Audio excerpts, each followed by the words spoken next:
அவன் எப்படி சார் பண்ணிருப்பியா? டேய் நீ பயப்படாம இரு, நான் இருக்கேன். ஓ, அவன் பண்ணலன்றதெல்லாம் அப்புறம் முதல்ல அவனை வாயை திறந்து பேச சொல்லு. சார் அவன் பேசுனது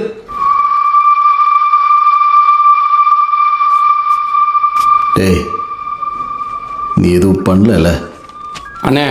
தேட்டருக்காரனை நான் தானே கொன்னேன்.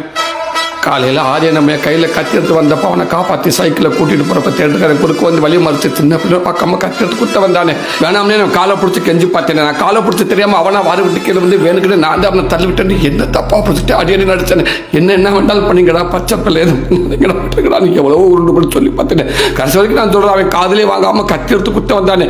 நீ எங்கள் குடும்பத்துக்குள்ளே வந்ததுக்கு அப்புறம் தானே எங்கள் குடும்பமே நாசமாக போச்சுன்னு அவன் தலைமுடியை பிடிச்சி தாராதான் இழுத்துட்டு வந்து தலையை ஒரு சுற்றி மரத்தில் ஓங்கி முட்டி காய எடுத்து கழுத்தப்பட்டு இருக்கு கொண்டே விட்டேன். உன்னையும் கொல்லணும்னு நினைச்சேனே, முடியலண்ணே.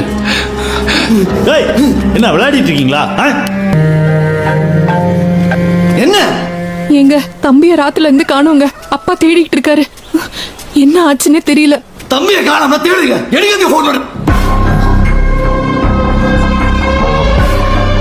ஆமாண்ணே, அவனையும் முடிச்சுட்டேனே.